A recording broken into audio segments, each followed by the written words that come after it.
get it. Mbijan aganya. Albaka. Mbaka important. Yo, nga transfer la sto. Ya transfer la. Ha, code nyinji. Okay. Kosa. Nsila ID soto. Sa soto. Sorry. I get it. Mbijan bro. Albaka. Mbaka. Bara alla service o tariya. Mbare ki janna nun kunu bara tariya. Jannom yona forest de bureau. Gambia tonkon na no mbali ya bere. Birim koyna fo kato. Bari si kodo kino kato ni fo bolong blabe to. 56 branches mola sota Gambia jam. Ha? Gambia kono anin Gambia bantala bankol. Nka kodo kiya bere to. Kodo sifa fo falindiro fo nyaadi lafta memmen na kodi to poto nin kodi maraw. Jannam number 1 ti nyonta. Andum fana nata anoda enterprise sotale. Wolam nyindi ko domorol fana kol fana be firale de dadi ma nin domorol din fana beteata. Gambia dawda yalo ma fa kendol sotale je. Wo moyo diat. Apelenta ni waka ni lafta nyelen kendol e bina. Yalo bukani la ko la baraka ba. Yalo ndel chosano lo. Abaraka.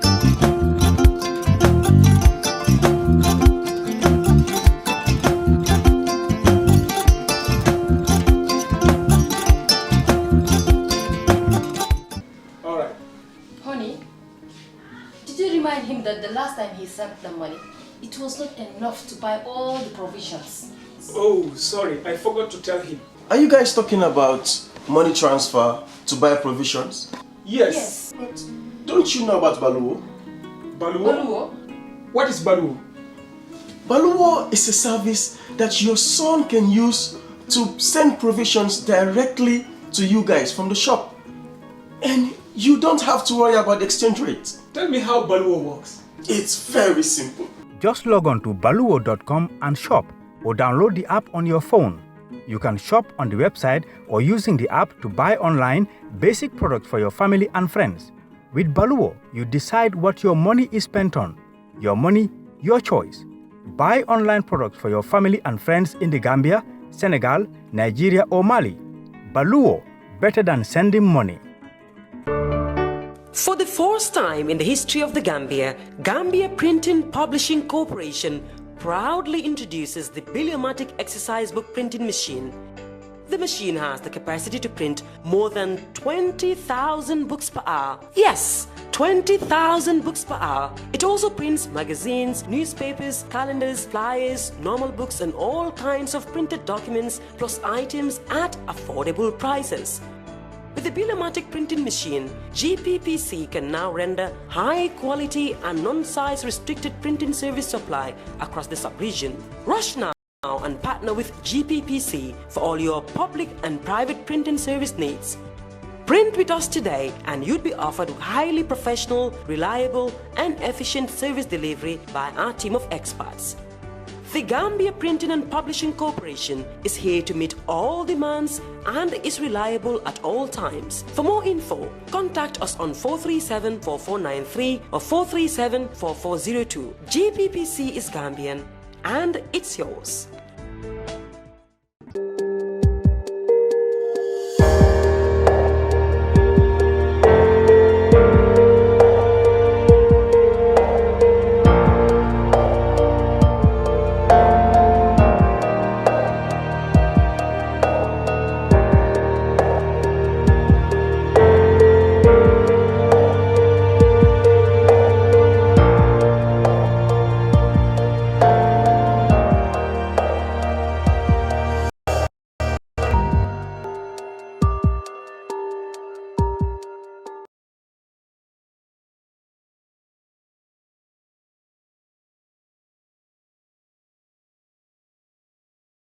And welcome to the brunch on election day 2023, that is the local government elections. I'm Lamin Cham and this is our weekly look at current affairs in the Gambia.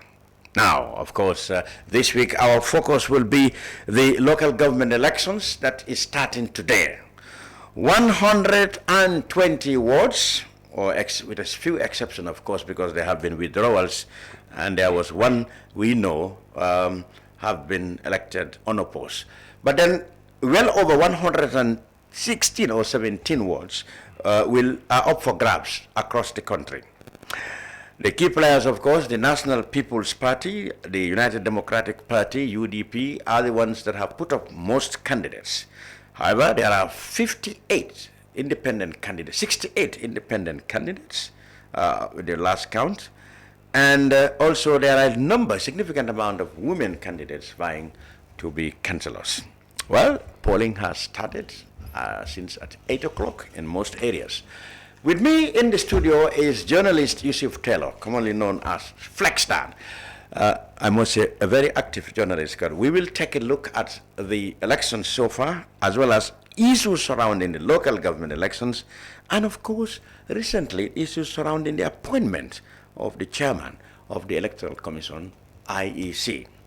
We will also go around the polling stations where our reporters are currently covering the election process in the KM, in Banjul, and Brikama administrative areas. But of course, the first person who did that this morning is, of course, journalist Yusuf Taylor of Gainako.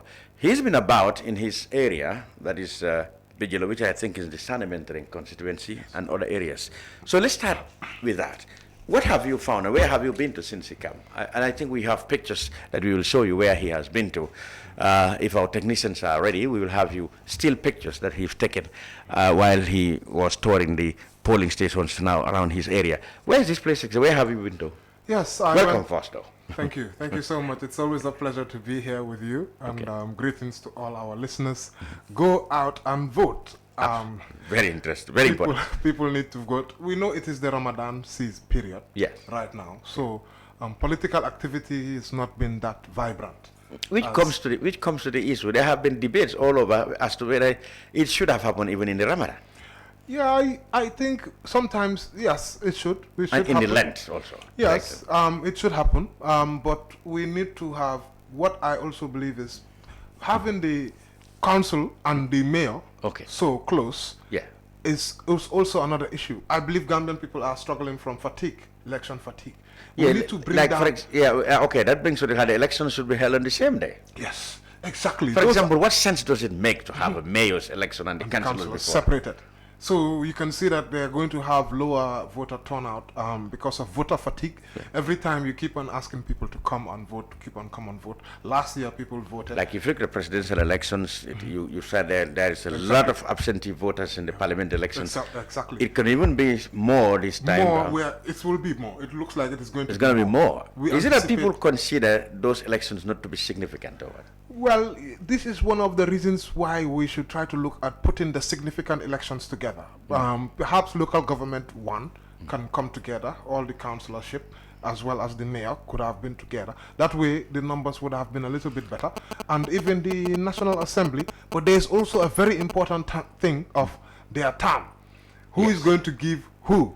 Who is going to concede? Because one of these leaders, one of these roles will have to give a year or two away from their term for them to be able to merge them and to be at the same time. But I think for the local government, it's not that an issue. That is not an issue. But for presidential and National Assembly, if they were to be merged, there would have to be some sort of. But I can tell you, it is the Second Republic where it changed. Towards the end of the First Republic, let me say towards the end of Jawara's term, the presidential elections were separated from parliamentary, but they were held on the same day. When the voter comes, you go to this polling booth, vote for your presidential candidate, and then you come pick another marble, go straight to where the parliamentary candidates and vote the same day. So there is no voter apathy, in that case. Yes. That's what happened. It was first introduced in 1982. It happened in 87, it happened in 1992, and it was going to happen in 97 had the coup d'etat not happened. So those elections were being held the same day. Yes. But then, when Jammeh came, of course, he changed everything. He changed all of that. And for political reasons. For me, this is one of the things which we really need to look at. When we talk about elections, we need to look at how can we arrange our elections in a way that voter apathy will be Will be minimized. Yes, that's right. yes. And one way we can do that is to hold elections on the same day. Yes, hold elections within the same day. Same day. You know, it's a huge logistics for the IEC, Independent Electoral Commission. But then, I can imagine. But then, it ensures that there's a massive turnout for it definitely makes sure that when the people vote, they get the leader that they've want. Yeah. But when there is low voter turnout, then that means that you don't necessarily get what the people want. You just get those who have been energized to vote what they want. In which case there will be somebody will get elected anyway, no matter how small it is. Even if it is one man. Yes. So you don't get the majority's voice in the process. Which is not really the election may not reflect the requires the needs, the wants, the words of the people, of the majority, of the aspiration. Yes. Yeah. Okay. Yes. So you've been out and about. Where did you first visit? So I've only been to my local polling station. Where you registered? You've already voted? Yes. Oh, I saw in your voted. fingers. I've got my finger. I haven't voted yet. I will do so after this program. Okay, after this program, then please go and vote. So how did you find the place? Well, it was a very good experience for me. This is Banjul where? Banjul, just at Banjul local lower basic school. That's in Sanimentering Constituency. And that's Banjul ward, of course. Yes. Sanimentering has 3 wards. Banjul ward, Bruford ward, and Sukuta ward. Yes. So you voted in Banjul ward. I'm in Banjul ward. I've got. How many candidates are there? I saw about 5. There's an independent, there's a UDP, there's a PDIS candidate. Let's see, we can... I saw about 4 or 5 of them. Okay. Yes. We'll reach out to that. Yeah, so if you go to Kerr, you can help us there. How many... go to West Coast and then you go to Sanimentering. Go straight to Sanimentering. Go to Banjul ward. So we have how many 1, 2, 3, 4, 5, 6 actually. 6 candidates in Banjul ward? Yes. Alone? Yes. You name them. Let me see. We have 2 independent, Member Saho and Alaji Jamme. Yeah. Modu Jallo is for GDC. And then we have Delphina E. Mendy of NPP. She's the only female candidate. Yes. Okay. And then you have Njaga Bojang of Sane Mentoring. He's a PDIS. PDIS, Doi. Yes, okay. PDIS. Him, I know him. Okay. I know him. I've met him in the community whilst I was working, trying to support my local community. Yeah. And then you have Bubakar Jaite of UDP. So these are the candidates. These are the candidates, yes. But it looks like a keenly contested election in your ward. But I think when I went there, I observed only one independent. I have to be correct myself. In the ballot box? Yes. Maybe they could, there have been a lot of withdrawals. We've seen that withdrawals have been happening. Okay. Quite significant number of withdrawals, but I'm not 100% sure if there was you think there are many independent boxes as it is in as it published, because I saw only one independent. But they could have withdrawn. Yes, but talking about that polling station, when I went in, you can see that. I think we have pictures from. If Charles can help us with pictures of the polling station, it would be nice. Yes. What did you find? The pictures which I took when I was there. Yes. So we found that it was very, very quiet. Very quiet. It was like almost like a graveyard. Because of when we went there, you don't see any queues. And my pictures, hopefully they are showing it, you will see empty chairs. We will see this. I mean, you mean empty chairs for election officials or for The election officials were there, definitely, all of them. I went to they had about 4 streams in that polling station. Yes, 4 different streams. And I went to visit every single stream, spoke to the supervisor to get permission to take photos, and they were very nice to allow me to do that. I showed my tag, obviously, of course, as a media person, and IEC tag. Which they give to the media. So, but you couldn't see a single queue. There were some women voting. I saw some women who actually came and voted. I didn't see that much men voting. So it's a woman actually told up there earlier. Yes, even outside the polling station. Yeah. Just outside when you come out of the school. This is Banjul. Take us through. You said, let's go back to Sanimentering. We have another set of statistics there which can tell us how many people vote are registered in that area. Let's go to Sanimentering. I think you have that also. Sanimentering. Go to Sanimentering. Well, they do this as combo notes. Well, that's a problem now. Yeah, it is registered as combo note. So this was done before actually Sanimentering was created. But let's go to Banjul. We can still have, You said Bijilo Primary School. That's it here. Well, Bijilo Primary School is polling station number 309, and 2,137 people are registered in that place. If you didn't tell me that we had about 2,100, you wouldn't know. I wouldn't even believe it. Exactly. So you have 2,137 people registered in that. But from what you have said, do you think the total votes to be expected there would come anywhere near? No, definitely very low. Yeah. But it was early days, so maybe some people will come out to vote.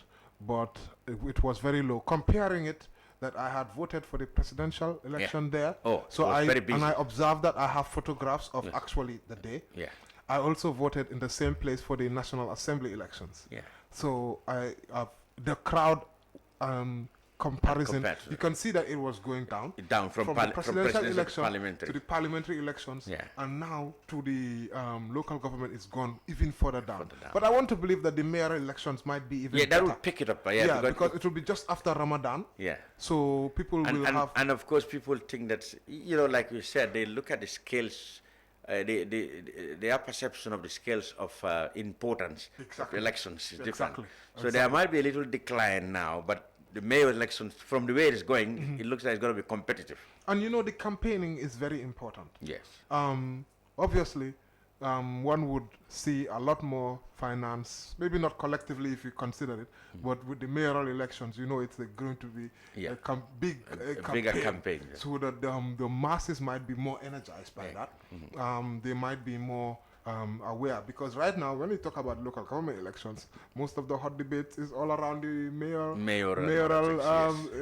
candidates. People also believe that the council elections might give us an idea as to how the mayor's election may pan out. For example, if any party, let's say if each of these parties score more councillors in a particular region, we might have an idea, which party may take that region or that administrative area in the mayor election. Yes, that's something that an argument that I have heard as well. Yeah. And I think that does hold bear some. But there could be problems, differences. Like, in some elections, it's the quality of the candidate that matters. Indeed. Like somebody may vote for Yusuf Taylor in the local government, in the councillors, and then for UDP, but then he said in the mayor's election he may think no, I think Bakari Baji is a better candidate than Talib. So the same voter can have different political depending on the quality of the candidate. Yes, indeed. And what that could mean is,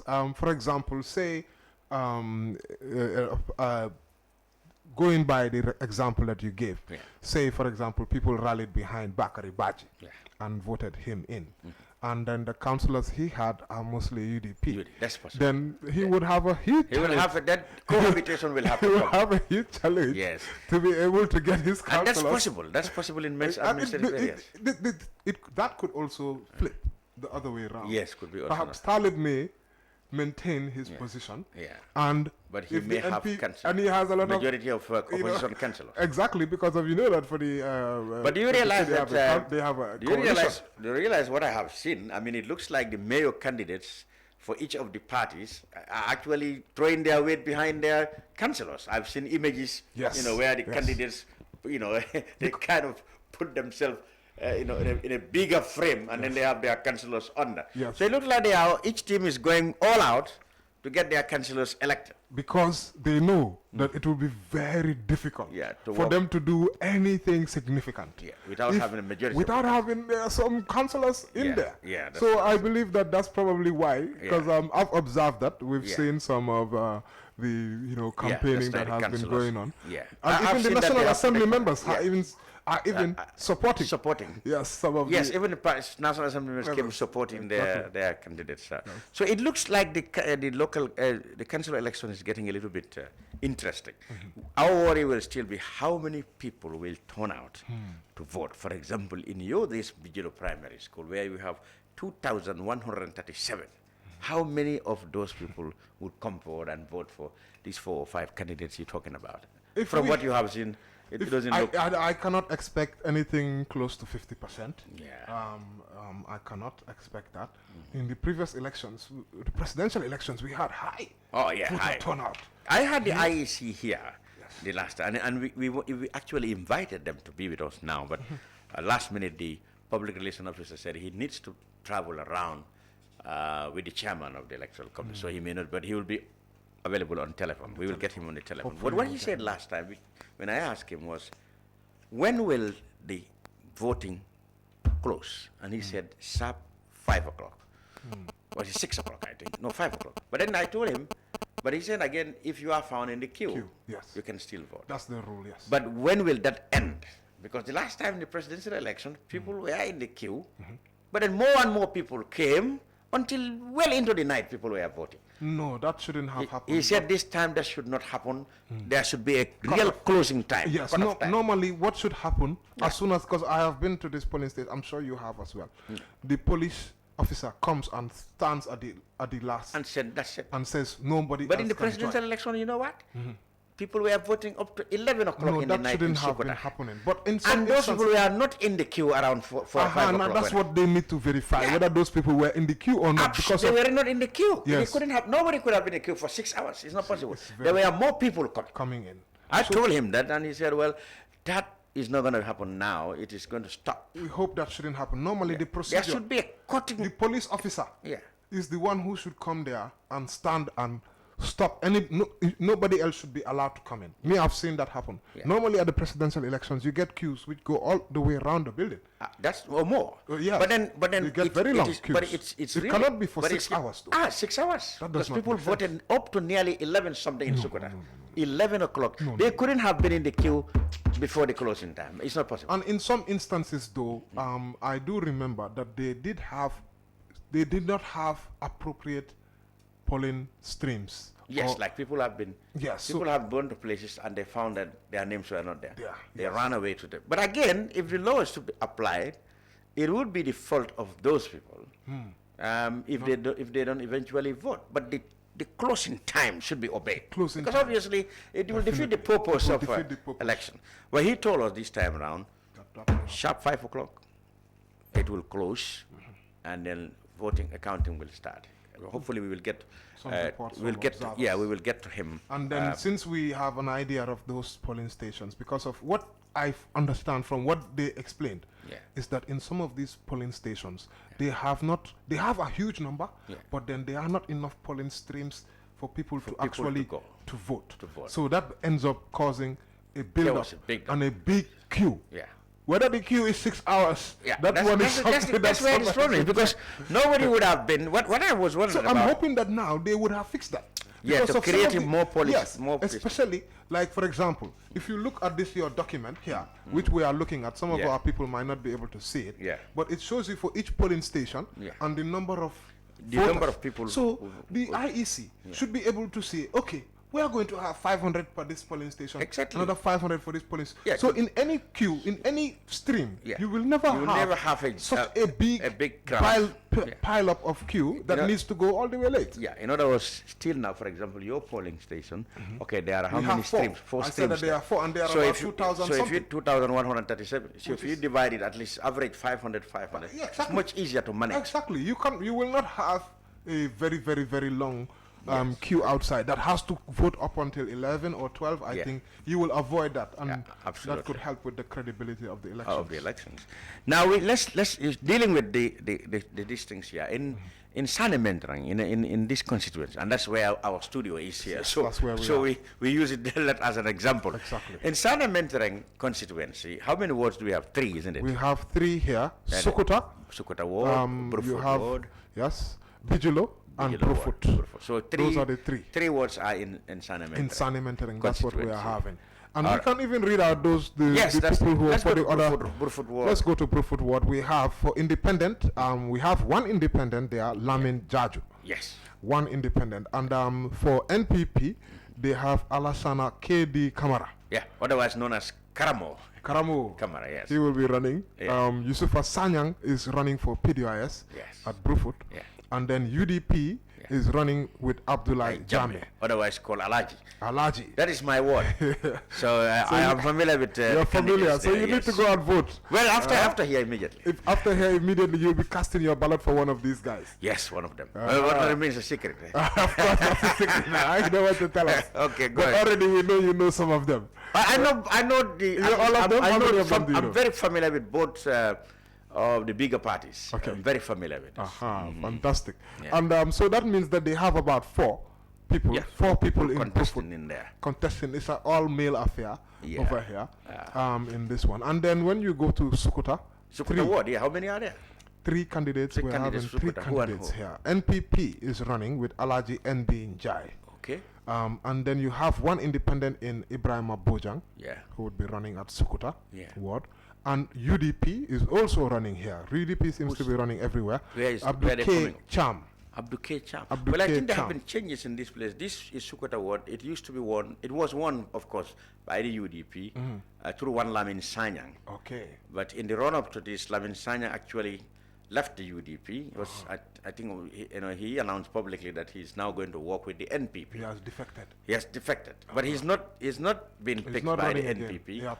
He probably is not happy that he's not selected by UDP, and publicly declared that he left the UDP. Now he's going to work with the NPP. Yeah. So it will be interesting to see whether Abdul Cham, is it? Abdul Cham of the UDP will be able to recapture the seat. It will be very interesting. Even after Lamin Cham had walked out of UDP to join the NPP. So it will be keenly interesting. Yeah, and the National Assembly member for Sane Mentoring is Fatou Cham. Fatou Cham is UDP. Perhaps this Cham affair might be something. People are saying that the Lamin Cham factor, I mean, he won overwhelmingly, over three. In fact, he was the councillor with the biggest votes throughout the country, one of the councillors. Wow. It was amazing that he got a number of votes that you would think that parliamentarians should bring.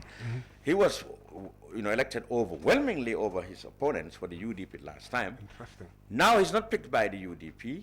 He's angry. He said he's going to support the NPP candidate. Yeah, so it's going to be interesting whether he will have any influence. Does he have that much? Does he have that influence? Whether that support the UDP gave him the last time is still with him. It's still with him. So it will be interesting. That will be interesting. We know that Sani Mentereng is a UDP. Well, Sukuta particularly. Yes, Sukuta in particular. It's very much for UDP. But when you look at all the candidates, only one female. Yes, in Sani Mentereng. In Banjul, actually. Yes, in Sani Mentereng Constituency. Yes, so Delphina E. Mendy is the only. Is the only. She's running with NPP. Probably the women should do positive discrimination and just vote for her. Yes, without party lines. It's something that they could consider. I mean, come on. That's eventually that's going to happen there. And there were a number of women voting when I was there. There are organizations such as I think UNFPA and this EWC. They have been around campaigning for people to vote for women. Women councillors. Don't look at the party. Yes. They want women to come and vote for women. Don't look at the party now. Just go for a woman. Just go for a woman. Positive discrimination. Yes, that's interesting. Yes. That. Let's see the ones that have the largest. One of the largest. Check any constituency you think have a crowded line of candidates, and we see the statistics. We've got for Bartes in Serekunda. Bartes, interesting. We've got 1, 2, 3, 4, 5, 6 candidates running there. In Bartes, which is Serekunda constituency. Serekunda, exactly. Bartes, how many wards are there? In Serekunda, you have about 2. I'm seeing 2 here. Two wards. London Corner and Bartes. London Corner and Bartes. These are the wards in Serekunda. For the 2 wards. And how many candidates for Bartes? Bartes, we're having about 1, 2, 3, 4, 5, 6 candidates. Who are they and for which party? 2 independent. Here. Some of these independents might be once belong to the Babili Mansa faction. The IEC don't want to recognize them as APRC. No to APRC. And doesn't want to bother themselves and identifying them to belong to them. So, well, of course, as journalists, where we know they are Babili Mansa or Noto coalition, we should indicate them. I'm sure some of these they might be. And in some instances, some people have gone independent because they have gone into these primaries. Especially, I don't know if for councillors they had primaries They are not. But not I know for mayors primaries. they would organize primaries. Yeah. Maybe because the profile also might be yes. the reason why they may not. Yeah. But what you have found is sometimes when somebody has gone for a primary, they believe that they have the support. So, yes. And that they have not If been. they are not picked, they go independent. That Look could at Ahmad Jite. Yes, for that's example. going to be interesting. He's going independent in the overall council elections. some of these independent in West Coast, they have how many? I think they have 19. No, is it 28 or something? It should be in the. Go to West Coast, see the councillors there. I think they have 20 or 19. Oh, in Jabang there's a lot, huh? I think it's in the West Coast. I'm talking about total councillor or total wards there. Okay. Where it's in the 20s, 22 or something. Now what's the projection we're thinking of now? You have somebody on the line now. All right, we have our reporters. Who's this one in Banjul? In the KM, who's that? Ramatullah. Or Landing Sise. Okay, let's join our reporter Landing Sise. Landing, can you hear me loud and clear? Well, it looks like our technicians will have to come and put us through. Hello, Landing. Can you hear me loud and clear? Yes, I'm hearing loud and clear. Good. Where are you at the moment? Ibo Town Central Mosque, where Bakari Baji casted his vote. Ibo Town Central Mosque is in which ward? It's in Ibo Town, New Joshua ward. Ibo Town, New Joshua ward. And that is where the NPP candidate for mayor, Bakari Baji, lives and cast his vote. Yes. Good.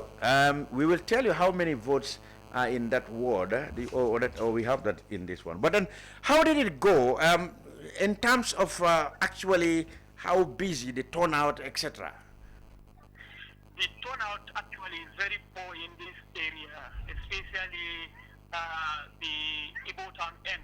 Okay. You virtually see people coming there to even cast their votes. So not many people have turned up so far. No. The turnout is not impressive at all. So you get to talk to Bakari. Did he, after he cast his vote, did you talk to him? Yes, we talked to him. What did he have to say? Bakari is hopeful that NPP will have the majority in today's election, and then he believes that NPP have done a lot in order for them to gain the majority in today's election, and then he also said that today's election would have an effect on the mayoral election, whether positively or negatively. So he wants to believe that the outcome of this, council elections can give us an idea as to how the mayor elections might look like. He said the party with majority today would actually win the mayoral election for KM. That's what he said. Okay, there are other theories, a school of thought about that. Okay, people might vote for councillors, and the same voter might choose a different party, a different party when it comes to mayor election. That's possible.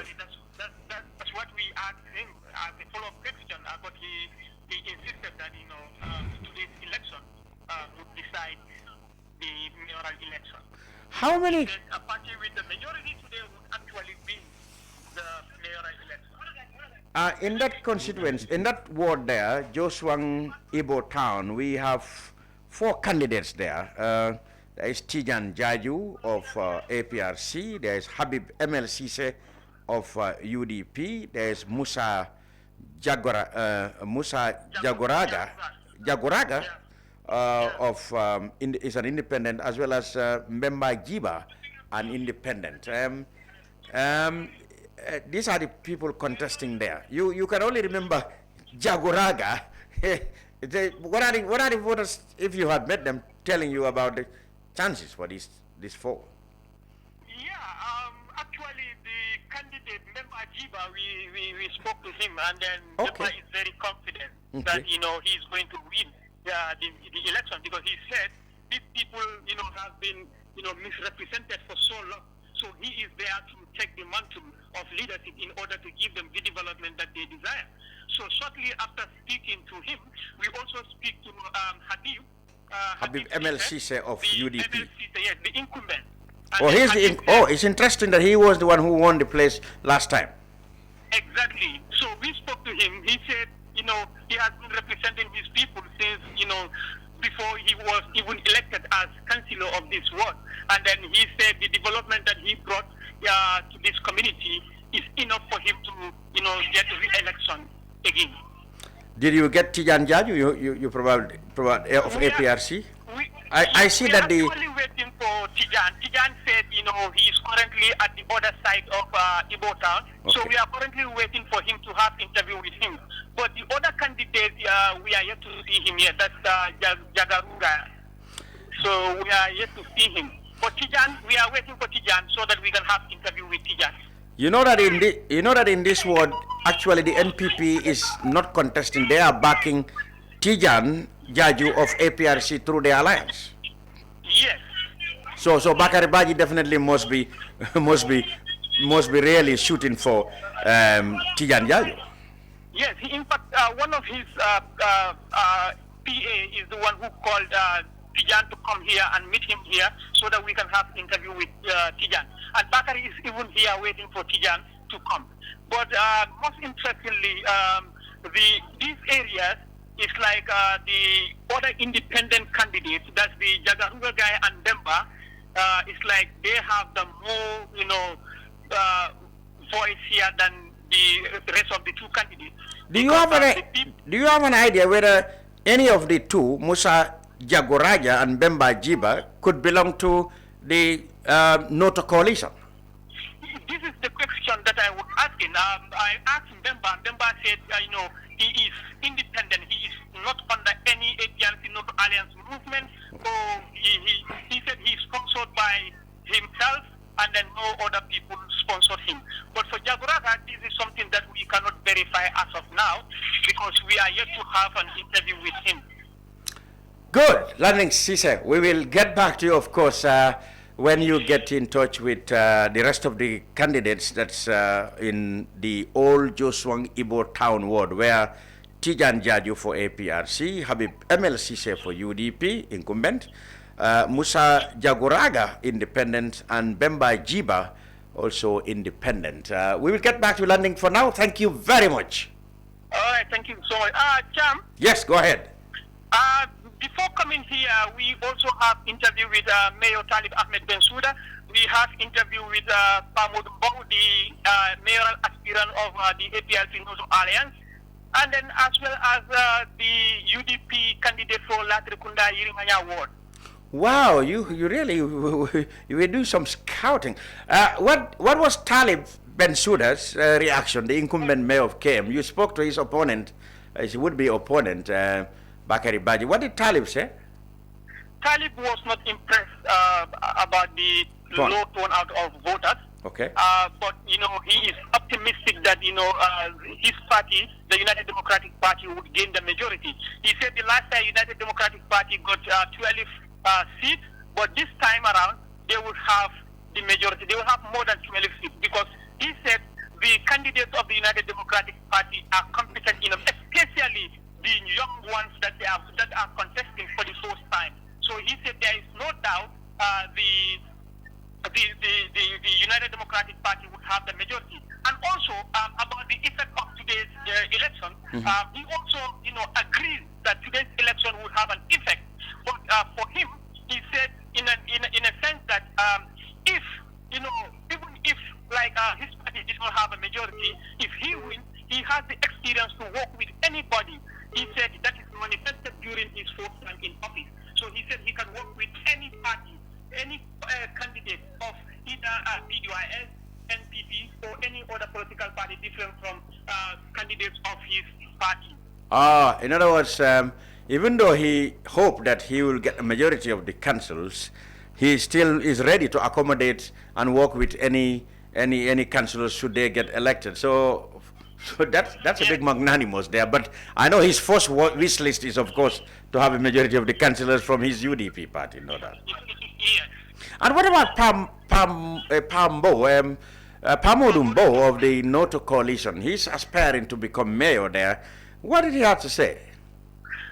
Pamodu said he is optimistic that the the candidates of the APRC Motor Alliance movement in the KM would all win the election. He said because they have done a rigorous grassroots campaign for people to come out and vote for them massively. And then he said he has no doubt that the APRC Motor Alliance movement candidates would come out with 100% records, meaning all their candidates would win the election. Wow, that would be interesting. And we have 19 wards in the KM. You said already 12 is currently held by the UDP, and they are hoping that they will consolidate that. Whereas Bakari Baji and Pamodu are saying that they're going to cause an upset, isn't it? Yes, that's what they are hoping. But the independent candidates who are not with the APRC or the APRC Motor Alliance or NPP or UDP are also hoping for an upset, because they are saying that they are going to win. They are very hopeful. That in Demba Jiba, Demba was he's a teacher by profession. He teaches at St. Augustine, JC5, and Bakote Upper Basic. Wow. He said, he has been offering himself to the people of Ibo Town, New Joshua, by teaching the kids, the school-going children, for free. So he said, because of that, he's going to win the election, despite Habib MLC being the favorite to win in this area. Landing Sise, thank you very much at Ibo Town, Joshua Ward. Thank you very much for now. We hope to link up with you. Thanks. All right. Landing Sise, Old Joshua, are you familiar with this area? Old Joshua Ibo Town Ward, currently been held by Habib MLC of the UDP, but you have Tijan Jaju of APRC, in alliance with NPP, Musa Jagoraga, independent, as well as Mbemba Jiba. You know what is interesting is that there's no NPP running in that but one. Then of course, they are aligned. This is exactly why I'm saying that. Yes. Because of the NPP is not there. Yeah. And is it a case where wherever you don't see NPP running and APRC is running, then that means that the NPP is actually backing APRC. Yes, that's automatic. That's the alliance. They made that clear. Exactly what we're trying to do. There are several wards there that they are not contesting, but they are backing APRC. In fact, that's what happened in Kalinin ward. There's a little bit of a controversy there, Kalinin ward. What happened is that the APRC put up a candidate there, in the understanding that the NPP is going to back the candidates, but a prominent member of the NPP is running as independent candidate. So there was a problem. And so you see, but that person will not run under NPP. He did not. He will run under but then he's well known to be an NPP sympathizer. So that he might. So the APRC executive complained, at least one of them complained, that why is an NPP man going as independent? So they believe that there are people in the NPP who supported that man. But of course the NPP had said no. They have tried to talk that man, out of the contesting, but he refused. And they couldn't do anything about it. Because the gentleman believes himself. Yes. He believes that he has the... But then the APRC executive believed that the NPP party should be able to talk him out of contesting, because obviously it's undermining the alliance. So there was a bit of a push and pull there. That would be interesting. That's Talinding ward in the Talinding constituency, and that would be interesting. So that means that the most likely Bakari Baji, because Bakari Baji voted in this ward, and there is not an NPP. No, he almost certainly voted for Tijan Jaju. This is exactly where I was coming from. Yeah. That's the coalition. Yes. That's understood even before. Did he actually say he is backing? Of course, he's backing him. Of course. So that means that's obvious. I'm telling you, that's the coalition they make even before now. There are areas, there are wards that the APRC, the NPP have left allocated to APRC, but they will support them. Yeah. So, but I'm telling you, what happened there is that the arrangement is the APRC will run there, and the NPP will support the APRC. But a prominent member of NPP is standing there for independence. Politics. That's how it is. I think Buba will link us to one of our correspondents very soon to see. I really want to know what's going on in the Brikama area. You already have somebody? Banjul. Okay, we have a reporter in Banjul, in Ramatulai Jao. He's on the line now. Ramatu, can you hear me loud and clear? Oh well, They're trying to establish connection with it. Banjul, I think that's where President Barrow. Let's go to Banjul beforehand. Banjul constituency. Yes, and I think it must be Banjul Central where I hope Ramatulai will be. Banjul Central constituency. We have hello Ramatulai. Hello. Good. Yes. Welcome to the Brunch Live. Where are you now? I'm moving from Banjul, coming back to the other. Okay. Which ward have you been to in Banjul? In the morning, we visited Kampama Ward, where the mayor of Banjul, fasted half day. Kampama Ward it should be in the constituency of Banjul North constituency. Yes, Banjul North constituency. And then you went where else? Then from there, we proceed to Gambia High, where the aspiring candidate, NPP aspiring candidate for the upcoming mayoral election, Ibu fight. You mean that is where? Which ward? That would be in Banjul. New Town West. It must be, or New Town East. Yes. Okay. Then from there we went to the Makati Square, where that should be Banjul Central. That should be okay. New Town, also another New Town, maybe New Town West or East. Where President Barrow voted, is it? In Makati Square. Okay. Did he say anything after it voted? What did he have to say? Yes. After voting, His Excellency President Adam Barrow talked to the media, where he talked about the importance of this local government election. His Excellency President Adam Barrow urged Gambians to come out and vote because he said that this local government election is as important as presidential election because councillors are to work directly with the community members. So he urged everyone to go out and vote. And also, he talks about the peace and stability of the country, where he thanks the security men, and also he thanks the IEC, especially the chairman, Ali Mamarinjai, for making sure that this election is going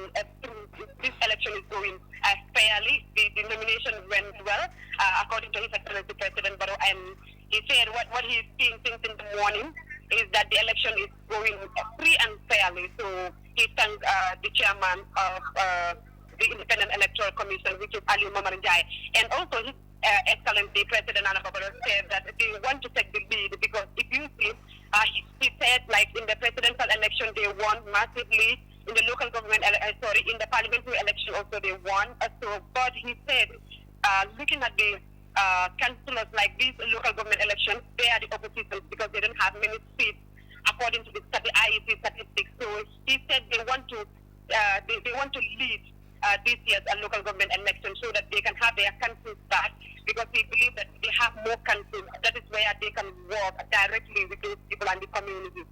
So he said he wants to win almost everywhere so that they can get back or they can get all the states to work with those councils. It will be more easier if they have their own councils at the council level than the opposition parties. But he said right now, looking at the situation, they are the opposition at the moment. But he said, inshallah, he's very optimistic that they are going to win in Banjul, all of the 9 wards, and also in other parts of the country. I'm sure Rahim Malik, Law Mayor, would not agree with the president on that aspect. What did he have to say? Rahim Malik Law also said, let us wait till after 5. But she knows that his councillors are going to win because he already did her campaign and he knows what her people are capable of. So he assured us that all the 9 wards, United Democratic Party, her councillors are going to win, and she will work directly with them to bring more development in Banjul City Council. Good. You also mentioned you went to another place, 3rd place. Where was the 3rd place in Banjul? Ibu Fai, yes, the aspiring mayor. I'm sure he would say similar things as President Barrow. Similar things as the President Barrow, yes. And he said also he's looking forward to win the mayoral election. He's going to battle with the mayoress of the Banjul, who is Rahim Aliyu. And he said he's not afraid because they know what is the problem of Banjul. He already knows the problem in Banjul. So when Banjulians give him their votes, he's going to bring a massive development in BCC. So people might also urge the electorate in Banjul to vote for him in the upcoming mayoral election in Banjul. Good. Well, how did you see the turnout at all these three places? I'm sure you've been to Newtown, West or East, to Halfdye, and probably where you're talking about is Portuguese Town. How did you see the turnout in all these areas? The turnout is very, very, very low as the election is concerned, because we have even talked with the chairman of the Independent Electoral Commission, Ali Momaranjai, where he thanks the media for their good job. But Ali Momaranjai urged the media to take their time this time, because they are the body responsible for announcing the results. So he urged all the local media to take their time and wait for the final results from IEC. From there, they can pick it up and post, especially online media, because he said information is very crucial and information is very powerful. So let them take their time so that let them not mislead the people. He said when you see this local government election, like before 5 or after 5, like everybody will know who won. But let them just wait for the Independent Electoral Commission to announce the results so that they can pick it from there. But also, he said across the country, the elections are peaceful, but also the turnout is very low. Even us, that what we see across all the polling stations we visited, the turnout is very, very low. But they said maybe here up to 2 to 5 o'clock people will come out, because we are in the Ramadan. And also, journalists asked the chairman whether they are watching on to move elections in Ramadan, because if people can recall, the National Assembly election was during the Ramadan. But he said it is in the Constitution that after the National Assembly election, 1 year after, they should conduct the councillorship election. But he said they are going to visit the act and see what they can change so that people will not vote in Ramadan, because voting in Ramadan, people don't used to go out to vote. So the IEC assured the general public that they are going to work out on that so that people will not be voting during Ramadan, so that they can have the turnout that they want. Ramatulai Jao in Banjul, thank you very much for now. Thank you, Cham. Yes, Ramatulai, apparently she's been busy in Banjul, spoke with President Barrow, met the IEC chairman, met Rohim Malik Law, the mayor, and met Ibu Fai, the aspiring mayor. And of course, naturally, each of them are beating their own drums, saying that they are going to win at the end of the day. I want to thank you heard what the president said. One scenario he painted, which is correct, he said, unlike the presidential, this one, they are the one in the opposition. He's right, of course, because most of the councils are equally occupied by the UDP.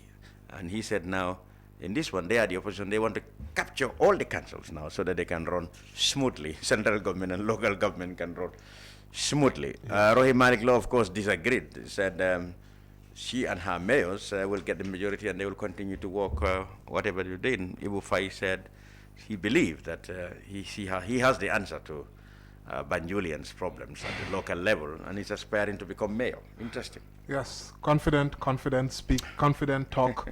But one person which hasn't been spoken about is Aziz Dabah. Dabah Malik is one of the councillors. He is running. For which ward? Aziz, well, you may what have. is it? It's in Banjul, certainly. Kampama Road? Kampama, Abdul Aziz, yes. Boxbar. Abdul Aziz Gay, yes, Banjul North, constituency for Boxbar. Is there NPP versus yes. UDP? This is a showdown. Yeah, there's this one is going to be a Mustafa showdown. A.B. Sar. Are you familiar with this word? I'm not too familiar with the gentleman. Mustafa A.B. Sar is UDP. Aziz was independent previously. Oh, he was elected independent. Yes. Okay. But now he's gone NPP. Yes. So I believe he's also aligned with the aspiring NPP mayor. Ibu Fai. Because I've seen them. I've seen them. Of course, they are all NPP campaigning. now. So that would mean I'm expecting him to do a good job there. Yeah, he was both outspoken and very eloquent. And he has been performing very tremendously well. So, and many people have recognized that. He will win that. I'm expecting that he would win that. Okay. But what we'll get to see the people's, because of NPP has not been doing well in Banjul. in the parliamentary elections, they lost everything. In Banjul. Yeah, even in the presidential elections, yes, they didn't do very well. Yeah. So whether him now shifting his allegiance to NPP will have an effect. You mean he was elected independent? Yes. Okay, so from the word go, he did not agree with UDP. Well, when you say you're independent, you are in between. You are in between. You don't agree with anybody. You don't but also, it's not that you don't agree with anybody, but people also see you as a unifier. He has been saying that he believed in his own quality. Exactly. So that's what an independent candidate. He had said it. He said he believed that his quality and deliverance will win him. Will get him back there, and not necessarily NPP. Of course, NPP people will say, now you got our backing, so it has to be party and yourself. But he believed very well that his own qualities will make sure that he's returned. Yes. So you are trying to tell me that it will be interesting to see what the results will look like, even if he with the wins, backing of the NPP. Yes, if he wins with the backing of the NPP. Yeah. That is a little bit significant for NPP, I would say, and for him, because of the past 2 elections and the poor performance of the NPP with regards to both the presidential and the National Assembly, which has just passed. So that would mean he has now helped to sway the tide a little bit. You mean it is going to be him rather than the NPP who will take the word?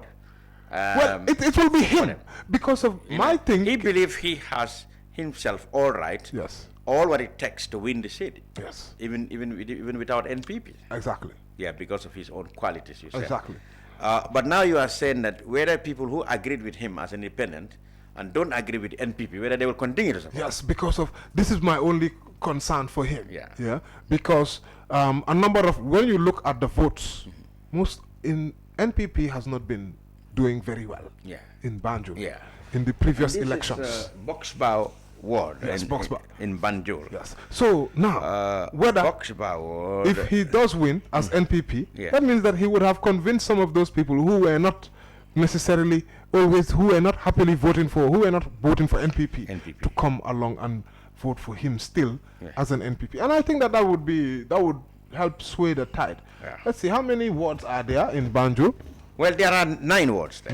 9 wards, yes. I was looking for Boxbar ward. I am and Banjul North. I think in the ward there. Well, this is not the market. I don't know whether Crab Island, police barracks, Kampama, and others are in the ward. We would have known the exact number of voters in the ward, but the demarcation. Yeah, the demarcation. I think we were talking about this. If we had known exactly we can only know the polling station and not the entire ward. Can't, here. which is a bit of. But it looks like it's going to be a keenly contested election in Banjul because even before now, several mayors, including Dabah Malik himself, had come out in the opposition to the sitting mayor.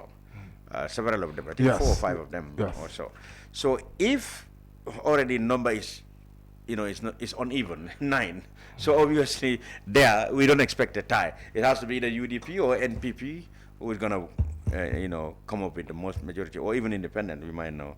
Are there independent there now in Banjul? No, we don't have an independent throughout. Oh, so it seems like. So it's like either between UDP and GDC. There is GDC in Banjul, interestingly. But it's mostly NPP, UDP, UDP, yes. NPP, UDP. Yes. And GDC is only contesting in how many? In the Crab Island ward. PDIS is also there. Doi is here. Yes.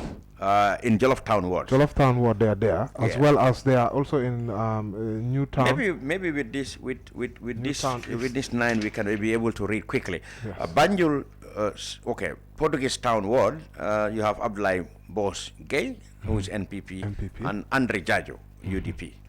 If you go to Habdai ward, you have Momodu Bah of NPP and Rugi Fall of UDP. Yes. If Jollof Town is Sering M. Kebe of NPP, Ahmadu Mukhtar Jallo of Doi. This is a Doi video of mine, yes. And then you have Alaji Sar of UDP. For New Town East, you have Ibu Sar of NPP, Fatou Trin of Doi, Momodu El Koli of UDP. For New Town West, you have Mahmoud Sise of NPP, Alaji Wakajan of PPP. Oh, PPP has one there. Alaji Wakajan. PPP. Yeah, PPP. Normally Banjul is their stronghold, yes, isn't it? Yes. And then you have Masar of UDP. Then you go to Soldier Town. This name is familiar, Tunko Jammeh. He is NPP. And then you have Kadi Minko Jammeh of UDP in Soldier Town. Then of the Crab Island ward, we have Ibrahim Makala of GDC, Sheikh Jaw of NPP, and Omar B.J. Toure, it must be the deputy mayor of UDP.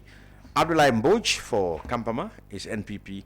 Bintu SM Jaite is UDP, Kampama. And finally, we've just talked about the box bar, where you have Abdullah Aziz Gay Dabah and Mustafa ABE Sar. So we have about how many women? 9 wards there. Yes, and in there we have 1, women. 2, 3, 4 women. Oh, There's another 4 woman women. in the next. That's interesting. Yeah, 4 women are running. 4 women are running in all of Banjul. these that we just mentioned. Interesting. Yes. And let's see, when you look at it, UDP has 1, 2 women. PDIS has 1. Okay.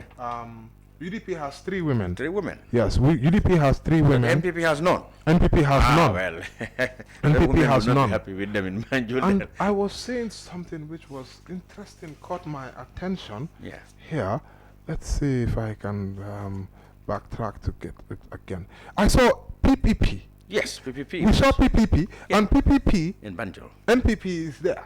Yes. And I believe Well, NPP and PPP, they are having a... No, they fell out. They fell out? Yeah, they fell out. So this is the fallout, because showing up itself. Yes. There's a showdown here. In fact, that is why Ibrahim Jao, wanted to contest for PDP. Although now it's been said that he probably might drop that ambition because the NPP want to convince him out. Even though he said the NPP are actually talking to his family and not himself. But the speculation is rife that he probably may not run Ibrahim Jao. He would have run for PPP. He's their aspirant for Banjul. Yep. The history is that when the NPP came out with their strategy of contesting the local government elections with their coalition members, they actually only allocated spaces for APRC Tombong Jata. They did not mention PPP. They did not mention only perhaps Tombong and NRP. Yeah. They did not mention GPDP. They did not mention NCP. They did not mention PPP. Yeah. So Certainly Citizens Alliance is also not even contested at all. I don't think they are even in alliance. but the ones they have been in alliance with, the PPP came out to say, well, why we weren't given at least some place to contest? Yes. They said they will have to contest because non-participating elections really kills parties. They're not going to allow that. Yes. They will go and contest, and they were not happy that they were not even, consulted or even named among, the coalition members who are to contest. So they weren't happy. There were meetings to get them together. It didn't work until they announced that they are going solo and actually name candidates for. So that means that they are no longer part of the coalition. No, they're not. No, they are not. So they fell out with President Adama Barrow's coalition. Of course, Keba was here, Keba Jallo, and he stated that they wouldn't allow a situation where they would not contest. They were not given any, areas to contest. Unlike the APRC and NRP, those were given. So because of that, they are going to go solo. Even though the NPP had always said they re-engage in them and they think they can work together. But from what it looks like, at least in the local government, in the council election, there is an official PPP candidate in Banjul. So that means... what happened to all these parties like GDC? GMC. GDC, I see. Well, GMC's one party is, they have a candidate GDC here, in Banjul and in the provinces. Have you seen the any GMC candidate? No, there's not anywhere. And are there? Why do we have parties who are not even considering? I think GMC, registering? if it is going to happen, it's going to be in the provinces. GMC. I haven't seen any candidate from them. It's only yes. GFA. We saw one candidate there. Yes, that is the Gambia for all. Yes. So we have a number of parties who are not even contesting elections in this country. Well, majority of them are actually those in alliance with the NPP. They made it, like the ones I've told you, the NCPs, the GPDPs, the GANU of Sheikh Tijan Hydra, and the ANRD of Lamin Bojang, and several others. They have made it clear that they're not contesting, but then they are backing NPP and APRC, so to speak, because they are the ones in the alliance. So I don't expect. I'm surprised that GMC, you are right. GMC has one candidate here. Look. GMC, yes, there is in Sutokonding. Willie West. I told you that it would be in Yes, you said it would be here. Yeah, in Sutokonding ward in the Willie West constituency, and that's like they have one candidate. Alaji Kijera. That's what we have known so far. That place used to be a Doi stronghold. I'm not surprised that the Doi has a candidate in Maudo Sisoho, Sutokonding ward. NPP has one Lalo Naso. In the same ward. In Sarangai ward, Willie West, NPP is there, Doi is there, UDP is there. So we've got one of our reporters in the field. This is Lamin Fati. He was in the administrative area of Brikama. Lamin, can you hear me? Yes, Even more can yeah, ire dara Brikama le bi dara muntoni muntole. Abaraka baga jam nga jibelal konto baga mi yana ngi Kerr Fatou jida ka sante mete momento dong. Ndabe West Coast ma fon la Brikama sun dodo. Kabe sonda muta folo nga commencé busumbara ma fon le. Kadum Brikama sante kono kata ko fixi kata ko kafuta. Kata Brikama sante kuna tena sante auto. Kafuta je ka jibe kata fa be nyale tembe nyadi to. Tonado molle funto be nyaadi de balamin kamin funta somanda nga molla funto man nyaabo bake mol man funti bake nyaadi de especially suba ward min kada Brikama min kada jidda bandabati suba ward wala suba ward wobe Brikama South le constituency fo Brikama North le Brikama South le be Brikama South le suba ward so suba ward so nyaadi de muda mon funti je bake min kada aje sapoti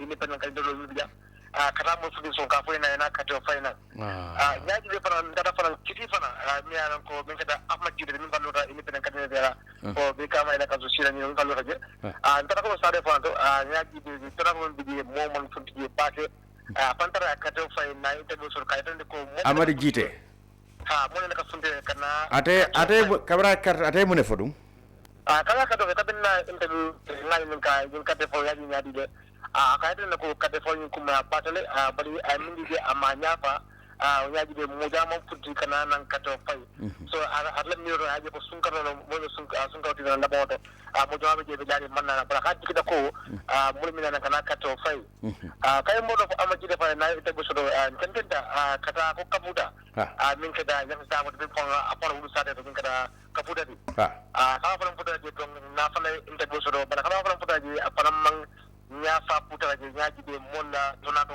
ka fundi kana kato fay amansiya afana ate ko pour mo le fundi kana nan kato fay ka je ko ni kato fay kuma batale na kato fay ala council le min kada la yidi council ti nan kato fay so na interview so je wala bi yankuba sano yankuba dawote ko di yankuba dawote wala yankuba dawote UDP la so ka wala ni ay ci bana dogula so mi yanon ko bidje be kala da be kayta ko mo yamala mona mo man ka to kana i ran ci ko nyawnya bali mo mi na kana ka to fay bali kamisto wonna tonado man biya okay e ko ning hello Lamin hello Lamin well we okay kam mo le sai imam futa sirfo sonkoma chairman member je sign ina manyoja no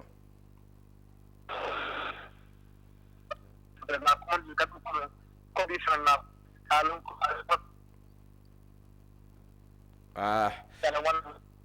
Lamin ela line ma okay madunga try ko take line on man bang line well that is Lamin Fati our reporter in Brikama. Apparently he went to all the he mentioned Brikama South, Brikama North, Combo East in there. That is and he said he met people like the official candidate or aspirant for UDP, for mayor, for chairman, Yakuba Dabo, and then he also met Hamad Gite, the NPP man who now said he's going to run on his own independent for mayor, and then they went around. But generally, he said the turnout there is very, very, very low. Wow, this is the same thing. It's consistent with all the reports that we've been getting. Of course, the politicians are out there trying to energize their base, trying to get their supporters, because they know that when people hear that Ahmedjite has gone to vote, then if you are supporting. But it will be interesting now. You will go and support. It will be interesting. I don't think Ahmedjite has independent councillors in there. It will be interesting to see which one he will be rooting for. It will be interesting. Which party will be rooting? The last time he rebelled against his party in the parliamentary election and backed an independent candidate who did not win actually. But and this time too, the rebellion is even more open. But I don't see him this time actually endorsing anybody. He will be a little bit more. Perhaps a little bit cautious. Yes. No. I mean, he has been saying that even though he didn't agree with the NPP, but he still count himself as NPP because he's a founder of the party. Of course, the NPP people are not happy with that. They said since he has gone his independent way, he cannot be claiming to be in any way. I am now with the PRO of the Independent Electoral Commission, Pa Makan. Pa, how are you? Thank you. Fine, thank you. Now, where have you? I understand you've been on a tour with the chairman of the Electoral Commission. Where did you visit so far? Actually, the chairman's delegation already have gone to Banjul and now is back in KMC. Actually, in Banjul, the chairman went to the 21 July Square, that's in Makari Square, and of course, other sites in Banjul as well. So far from what was reported, that the process is going on peacefully, is going on normally. Just that the turnout, I think, is the main issue of concern here. But however, otherwise, it's progressing smoothly so far. Now, when will polling close? Is that 5 o'clock? Yeah, actually, polling started by 8 o'clock in the morning, and it will last till 5 o'clock in the evening. However, 5 o'clock is the closing time. However, if people are still in the queue by 5, they will still be allowed to vote. But the official closing time actually is 5 o'clock. And once the polls are closed, then straight away we go into the counting of the ballots, which of course will be the spot counting. What have you been receiving from your officials in the regions as well, in Mansakonko, Basse, Karawan, Kuntaur, particularly? Example. Yes, actually reports that came from the regions, notably in Brikama, Mansakonko, Janjambure, Basse, that the polling is continuing, of course, and there are certain polling stations with a fairly number of turnout. Like the turnout is not so bad, but however, in most of the polling stations, the turnout is very low. What have you done as IEC, and trying to get people to be interested in the local government elections? Because generally many people have observed that people tend to have a scale of importance when it comes to elections. The presidential is normally the peak, parliamentary, then the area council perhaps the least. Maybe the mayor may picked up some interest because of the keen competition we are hearing. Well, we lost him because of but I'll get Buba to call him for us and get him. But he's so far reporting that the low turnout you have discovered in Banjul early in the morning seems to be the case everywhere. Yes, that's definitely what we anticipated, and we are not surprised that you are reporting that. All your reporters came out with that.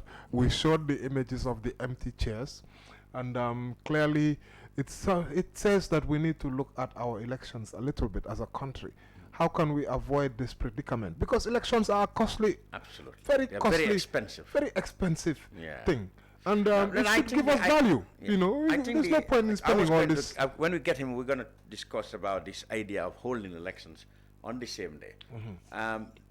Because that is what, that's one way of ensuring that, there are not these terrible voter turnouts. Because you end up spending a lot of money. Yeah. When you observe that people tend to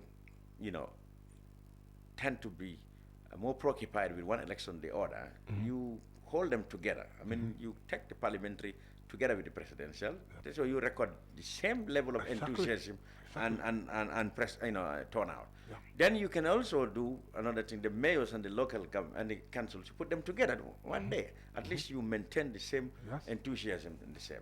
That's better than splitting them like this, as if you're going to satisfy a master. The schedule of the Ramadan. Yeah, the Ramadan. That's what I was going to. I hope you can get Buba now. Buba. To be in the studio so that we can get the eyes and continue that discussion. So the Ramadan also has a huge impact. We need to get Parmakan again.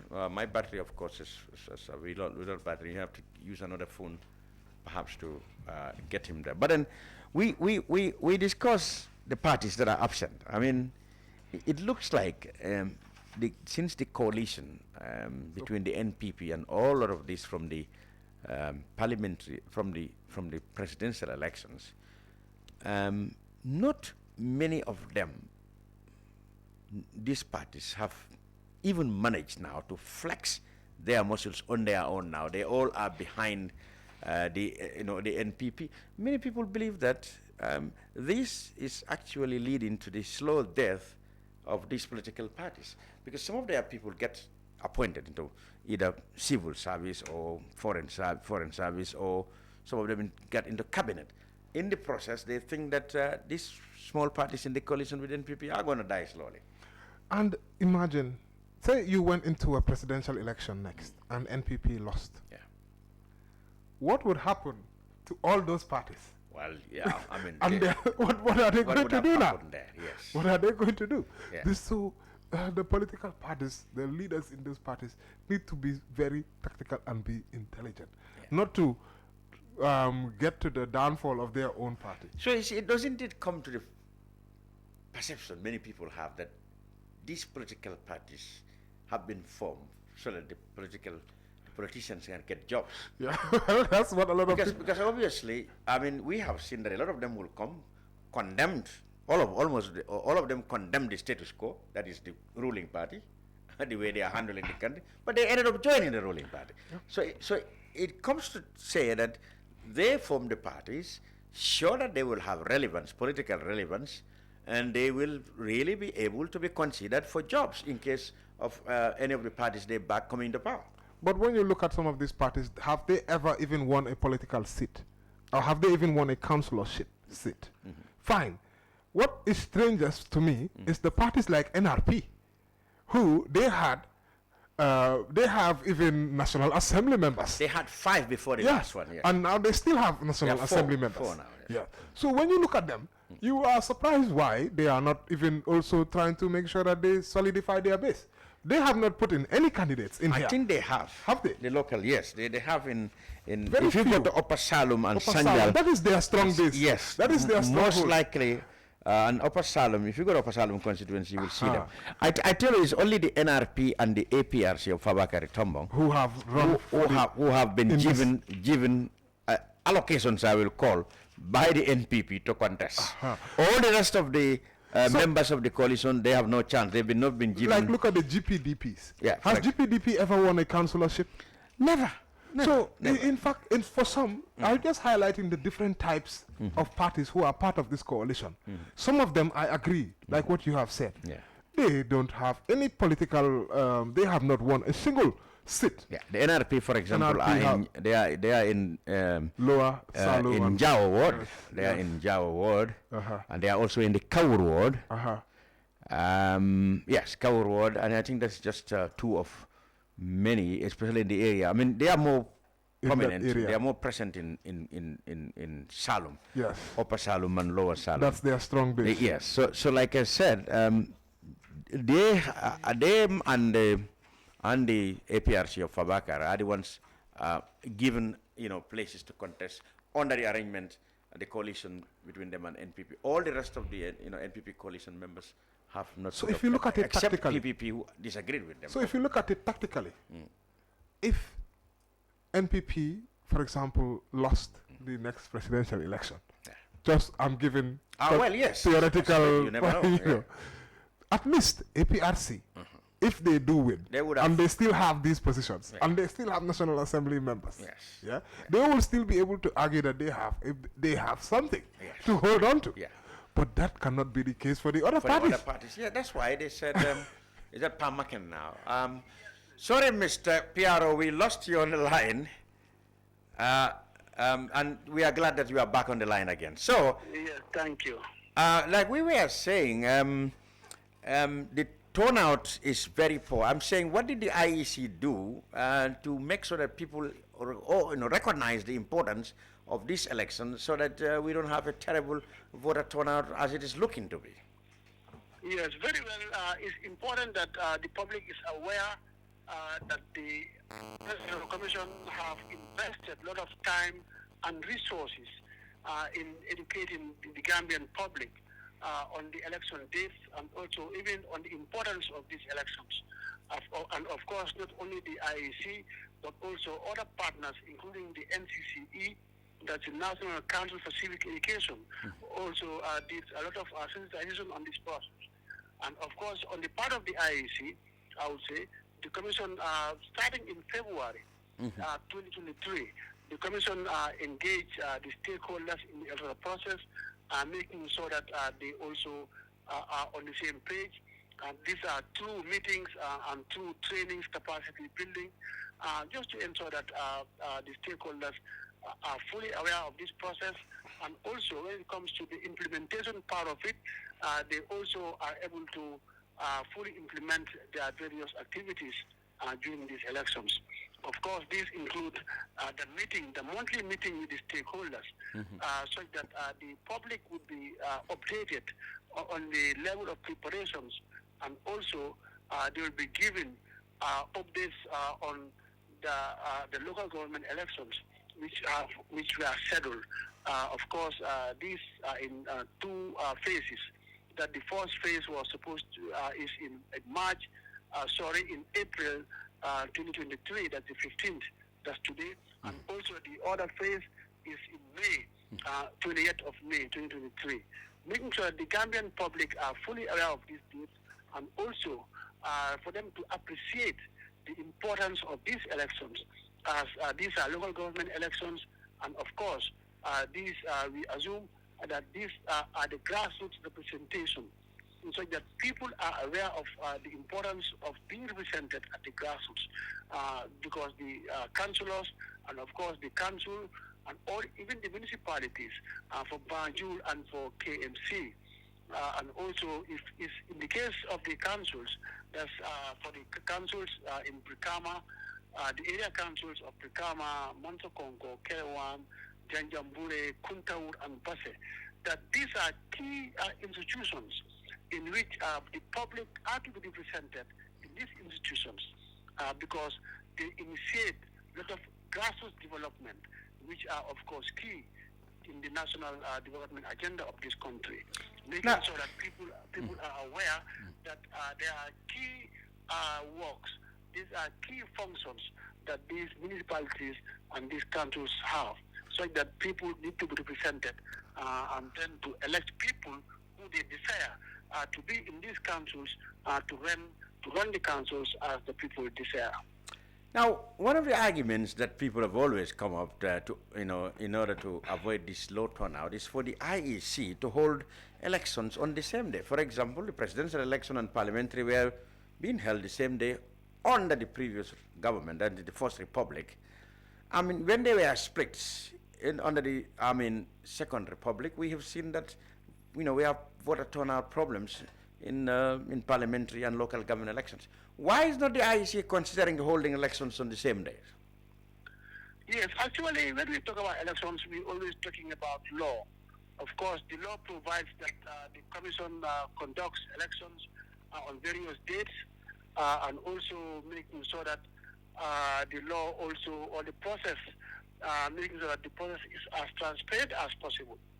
Of course, Gambia is using the voting system that includes the use of a marble and a token and also a ballot drum.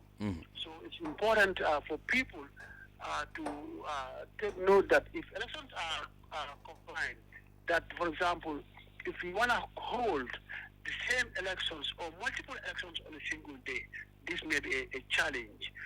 Possibly this is the rationale, or this may be the spirit of the law by segregating these elections by holding them on different dates or even different years. Well, the parliamentary and it used to happen in the past under the Jawara regime. Yes, very well. Just as I have said that it's based on law. If law provides, very well, we have to do so. Okay. But for now, this is the law. That's what we are having. That elections are conducted on different dates, and also let's also note that the issue of low turnout in local government is not unique to the Gambia. Of course, in most countries, not even the council elections, even other elections like presidential elections, and even the national assembly elections in some countries are low.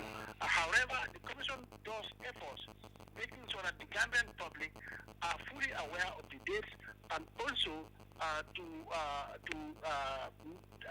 mention the importance of these elections. And even not only that, to sensitize people more, making sure that they are aware of their political rights, which are fundamental in the Gambian Constitution. Because when you talk about the rights, these are human rights which have to be which are even enshrined in our laws, that people can vote and be voted for. So I think people, once they are aware of this, I think they need to come out in their numbers and vote, and then choose their representatives at various levels of government, be it at the central government or even at local government, because and more so in local government, because these are the grassroots development entities of these countries. So by the fact that they are very important, I think, and also combined with the fact that people have political rights, which they have to make use of. Because what's the use of being a citizen who doesn't vote?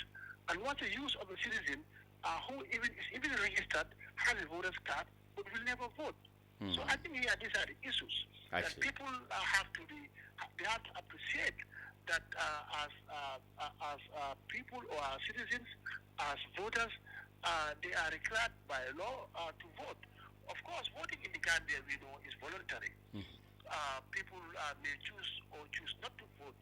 However, I think as part of their civic duties, it is important that they come out and exercise their franchise, which is given to them by the Constitution, which of course is the highest law of the land. Good. Now, there's another big issue that has just, emerged in the past couple of days. That is the tenure of the IEC chairman. I mean, it is widely believed that his, appointment has expired on April 7, 2023, as he himself said it will be in a newspaper interview in 2020. And now we are hearing from the Minister of Justice, said according to their records, his appointment is now going to 2025. Human rights, civic rights groups, political activists, and even civic society are now up in arms, insisting that his appointment, that's Muhammad Njai, his appointment has expired and he needs to go. He has no legitimacy to supervise these elections. What is the reaction of your office to this? Yes, actually, I won't want to belabor on that, because today is election day, and I would love to talk about elections. I would love to talk about local government elections. Of course, this is Gambia. This is a democracy. People are free to speak their minds. People are free to raise issues. But however, I just want to inform you that officially, the tenure of the chairman ends in 2025.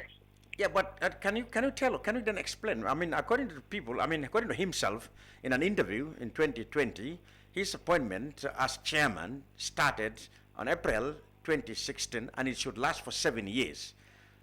he himself said he is not even going to be able to be elected as to be appointed as chairman from 2023 because he would have been left with only 2 years in his 14-year term. And now he said it's 2025. When has it been renewed?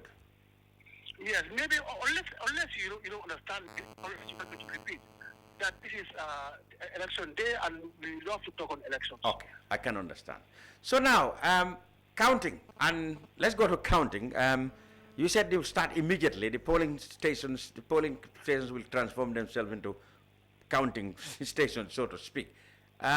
When do we expect the results to be declared? Again, we have been told by the chairman, actually, our reporter spoke to him, and he's still insisting that even though we may know the results, we are not under any law allowed to announce the results. It has to be himself, which will be late in the night, even though people would have known the results.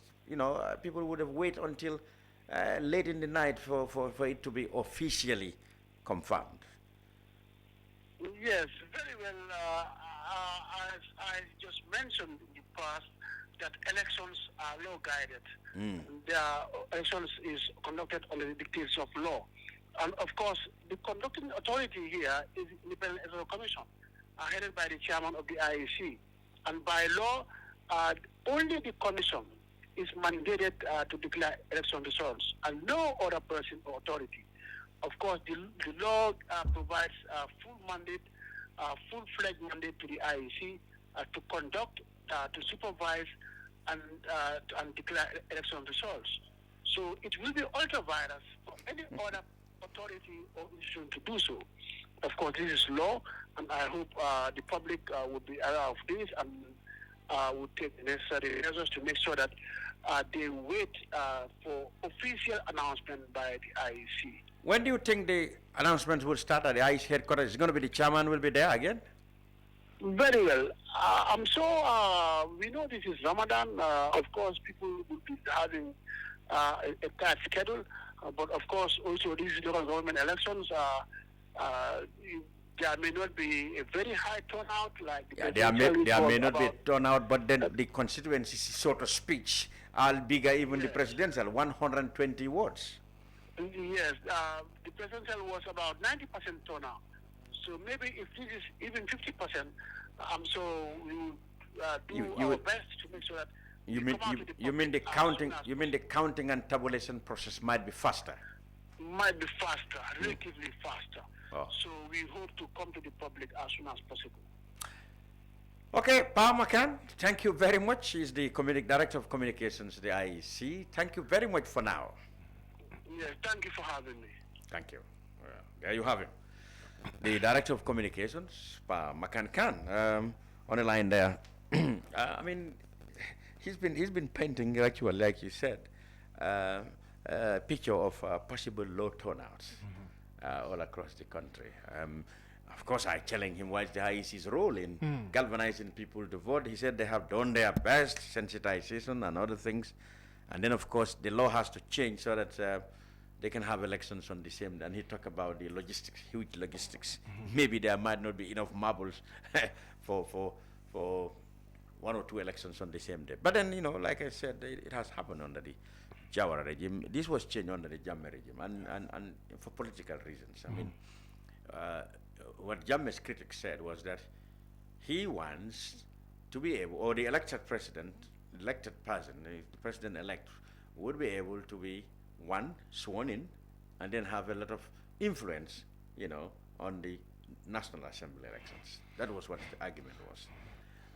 And then, local government elections, he separated them so that, he would have influence, on separate elections. Yes, that was the criticism that people said. At the excruciating cost, because it's expensive. Yeah, it's very expensive. Yes, and it's not as if the benefit is maximized when you have a low turnout.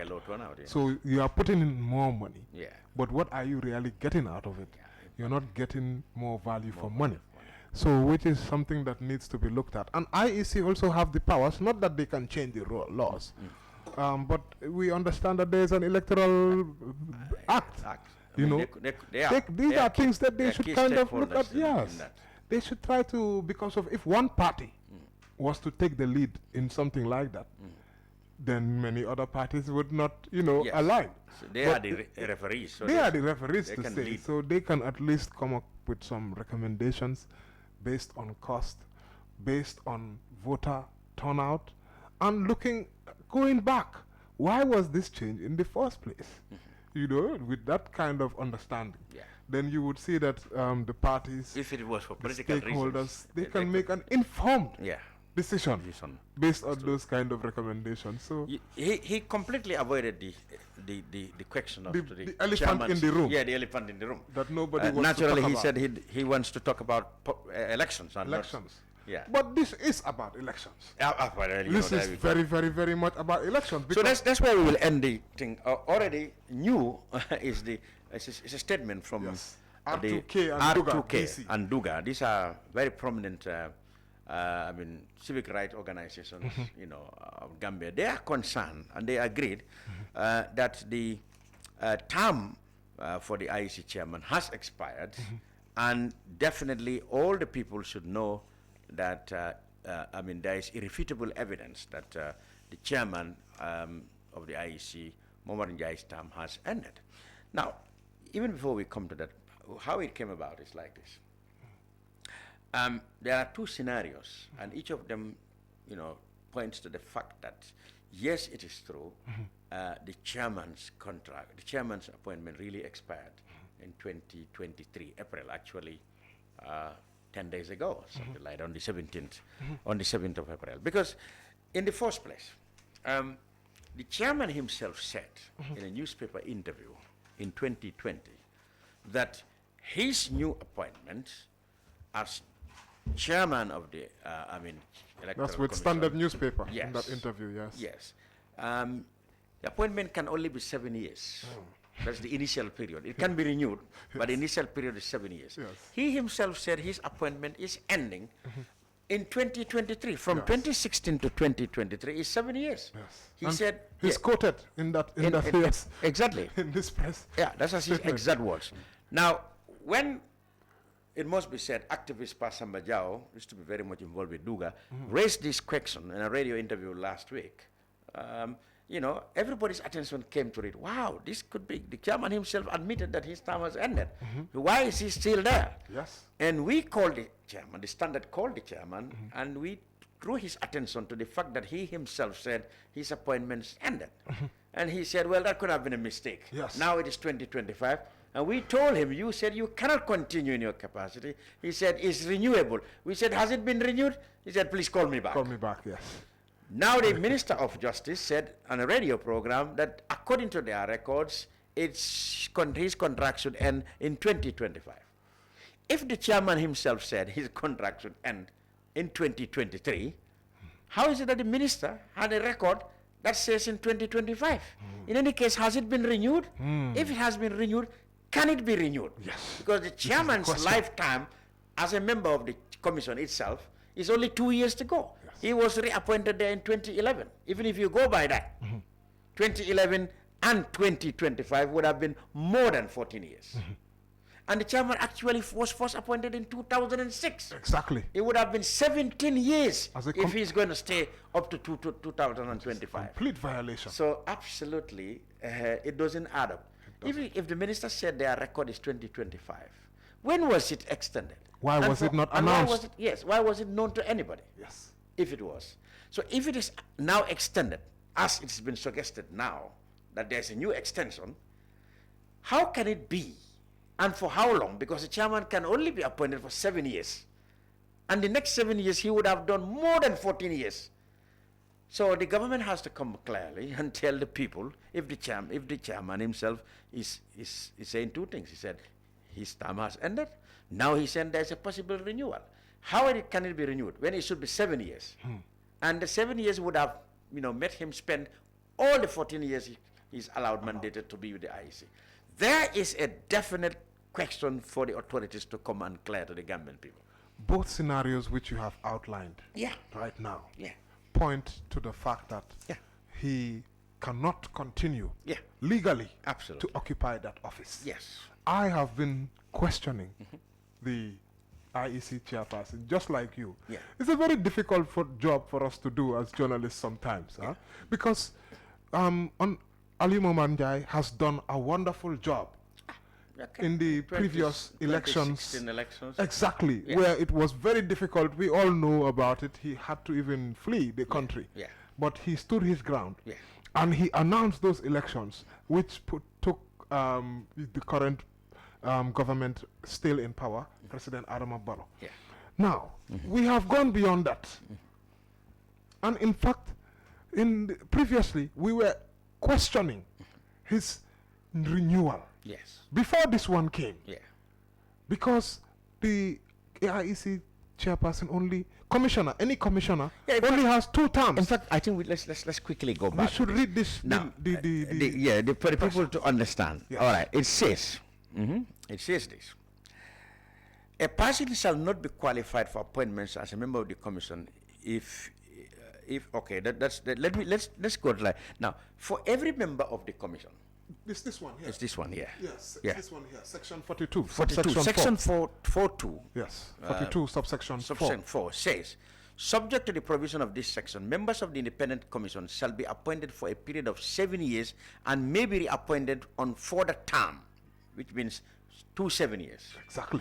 Nobody should be appointed more than 14 years in the commission, for whatever reason. Yes. Now, Mr. Njai was first appointed in 2006. 2006 and now is how many years? You calculate that is clearly way more than the that was the first time he was in the commission. 2006. I think that gave us now. That would be 17 years. If he from 2006 up to now is 17 years. And he's now saying that he's going for 2025. Yes. That would be 19 years. That would be 19 years. Yes. And the Constitution said you can only be a commissioner for only 14 years. Yes. Now, Mr. Njai's other argument is this. He left in 2007. He resigned. Yes. In 2007. Yes. And went to be deputy or acting KMC, acting mayor KMC. But he was reappointed in 2011 back to the commission. You see. For example, now 2011 back to the commission. Back to the All commission. right. In 2011. Now, even if you forget about this 206, yes. Even if you forget about his first one, because he said he had left. Yes. If you let's forget about that one now. Yes. And he was appointed as a commissioner. As a commissioner. But let us just ignore let's that forget one. about that one. Yes. Let's start with the fresh appointment now. 2011 and now. That's how many years? 2011 and minus 2023. We have. Let's see.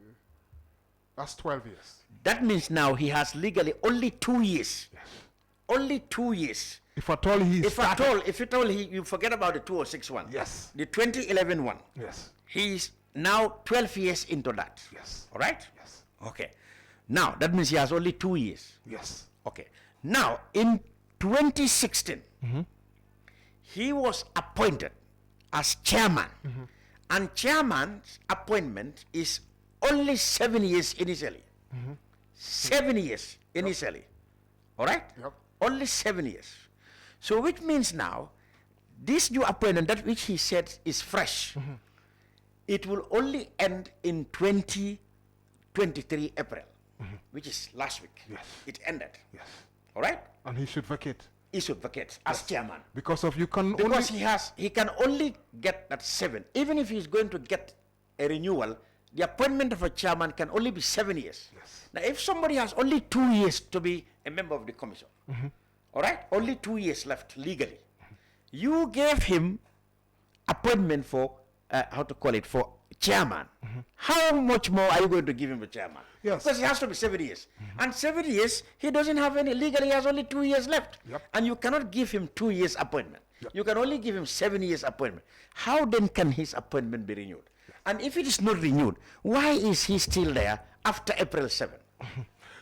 So you see. So Ali Babarjai can be a member of the commission for another 2 years, 2025, yes, but not as chairman. Yes. But so that's the issue now. Let's look at it this way. Yeah. There are two things. Yeah. There is the number of terms you can go for. Yes. And yeah. the number of years that you are allowed in a term. As a chairman. So these are 7 years Just as a commissioner. Just as a commissioner, you can only go for 7 years. Yes.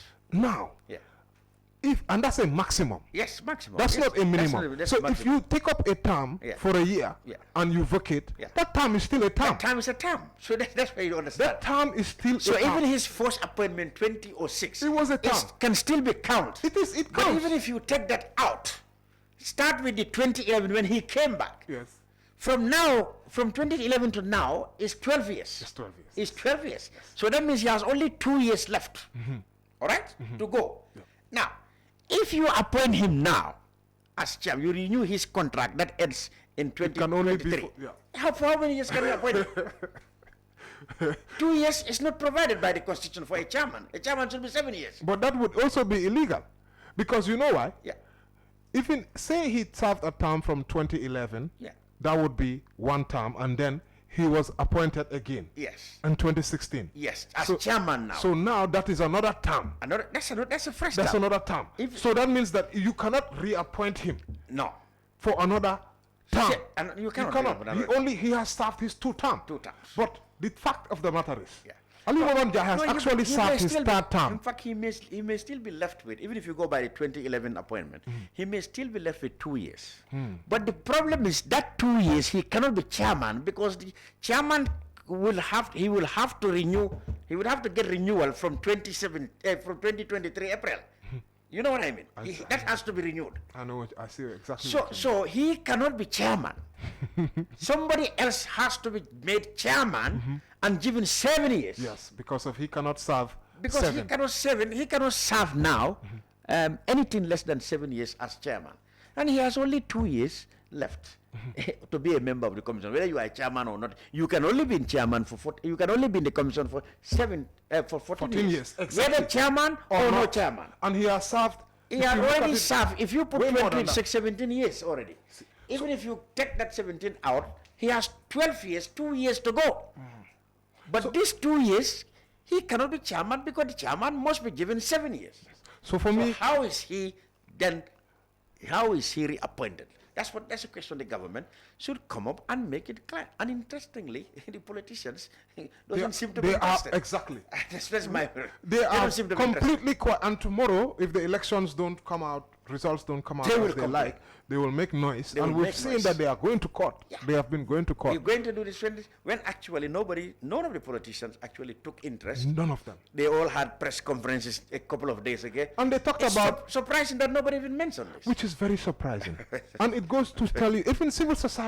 Absolutely. I'll also add them too.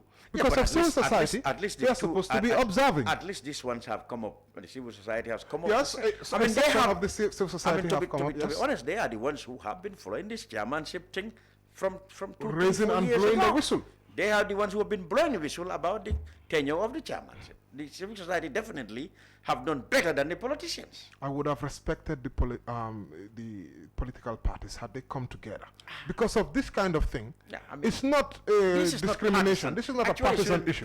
This is about the interpretation of the law. And the credibility of our elections. Because of if what these Duga DC and Right to Know are saying becomes true, then the election results could be null and void. Anybody can raise issues and it will be tangible. I think the government made a big opinion is that the big blunder in not properly scrutinizing the appointment of the IEC chairman.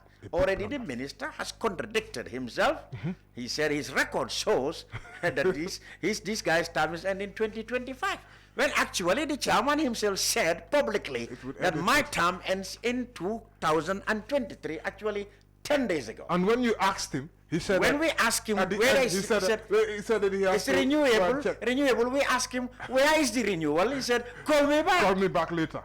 And we are... Now we are hearing that it's extended. But how? Because it has to be extended for 7 years for somebody who has only 2 years left. These are questions. For me, there are 2 violations here. That the government should have to come and the politicians should make it a point of duty and let the Gambian people know whether actually the chairman of the Electoral Commission has any legal reason to still continue his job. This is not partisan. This is interpretation of the law. Exactly. There are 2 violations here for me. Just by reading the letter of the law. I'm not a lawyer, but one can read this and you can It's clearly very see simple. it's very clear. It's very simple. The number of terms is 14 years. And yes, first, Simple. before we come Whether to you the are chairman before we even or come whatever, to if you are whether you are chairman or a member of the commission, you can only serve 14 years. Yes. This guy started in 2006. Exactly. All right. The following year he went to KMC. Even if you don't count 2006, he came back in 2011. He has only 2 years to go. Exactly. All right. You cannot appoint me another 7 years. Yes. It's not possible. So there are two things. There's the length of the period and the number of terms he has served. Exactly. I think the government should be very careful. Like you said, even 206, even though he left, it's a term. It's a term. It's a term. It's a term. We have actually, he has served now 3 terms. And he's still adding 2. He has served 3 terms. Absolutely. Which is a huge violation. Absolutely. And that is very serious. I think the Ministry of Justice, definitely have not done a good job in terms of scrutinizing and getting to that they speak in the same language. Because obviously there's contradiction even between the chairman himself and the Ministry of Justice, who's supposed to having supervised this thing. So, but what about the questions for the practicality? government and the IEC?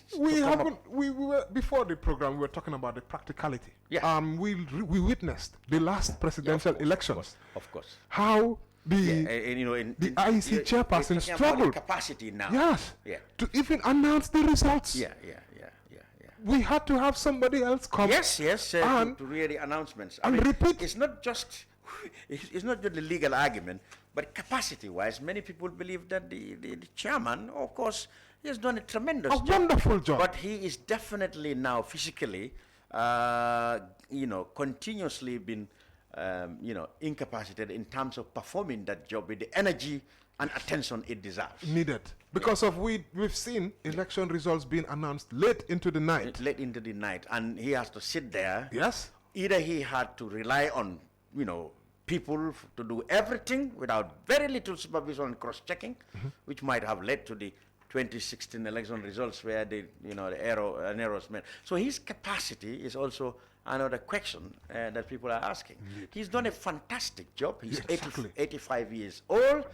I mean, by all standards, he is somebody who should have really retired.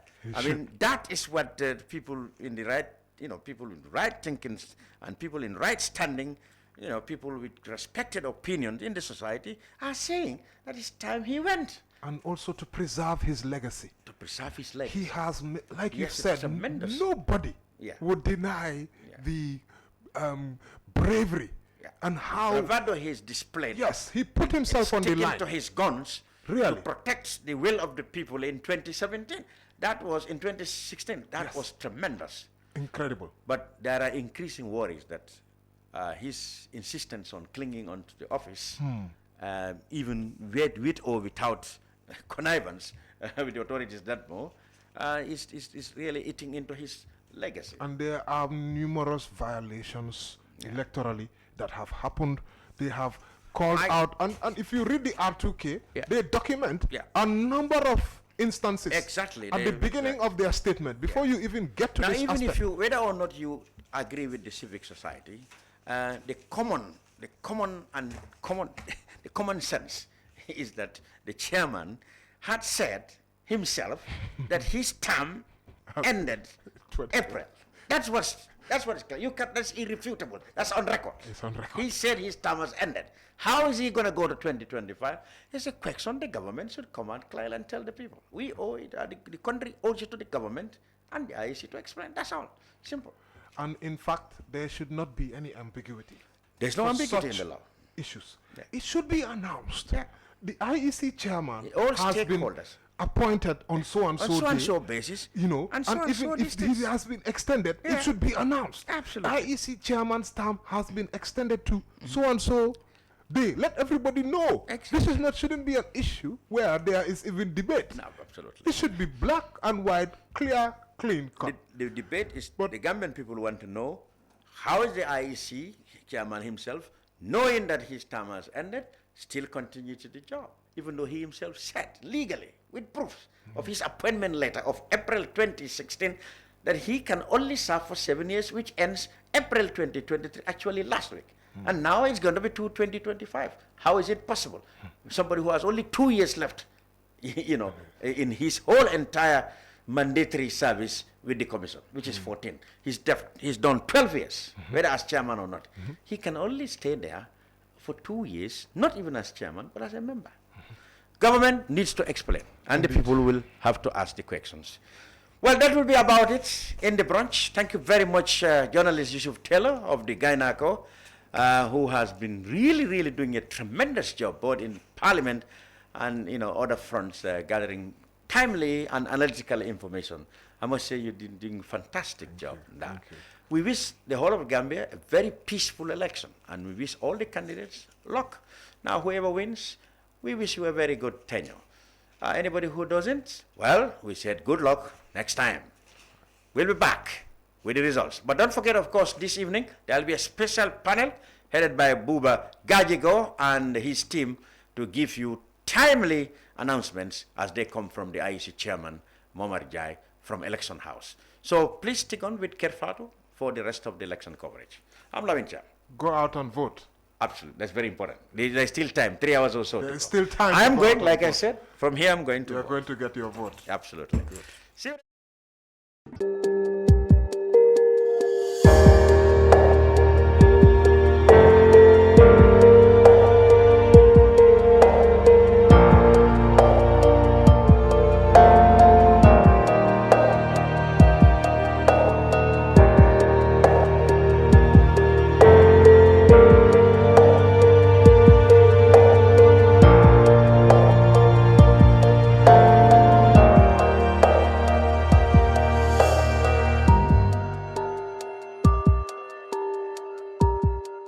We live in a day and age where technology is creating a world without borders, filled with unlimited potential to improve the lives of the people around us.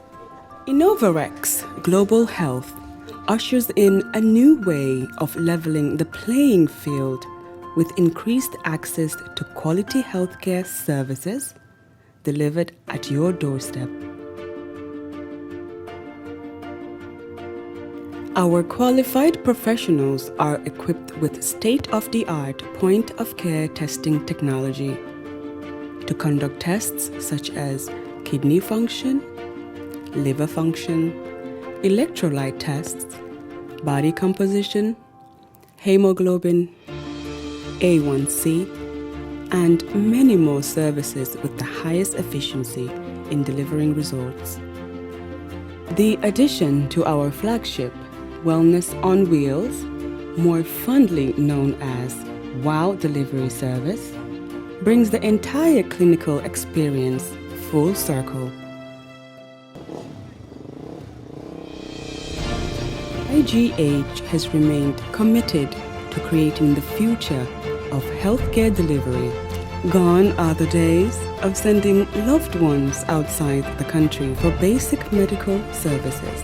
Innovarex Global Health offers a new peace of mind and takes pride in delivering the quality of care we all deserve.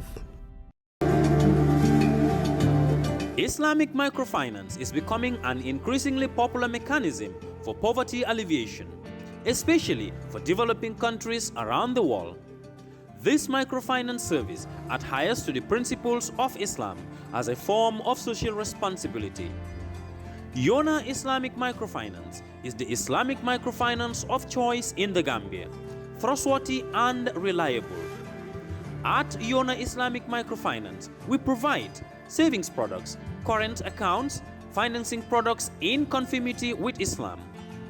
In addition, Yona Islamic Microfinance also offers local and international remittances, Takaful Fund, management of Zakat, management of Awqaf, trading and investment, and building of strategic partnerships to bring financial services to the doorstep of the poor with donor projects, madrasas, youth organizations, women groups, and farmer organizations. Make a choice with Yona Islamic Microfinance today. For more information on Yona Islamic Microfinance, call 377-2151 or 9832-151 or visit Yona head office at Tipa Garage, Bakote, or visit any Yona branch located countrywide near you.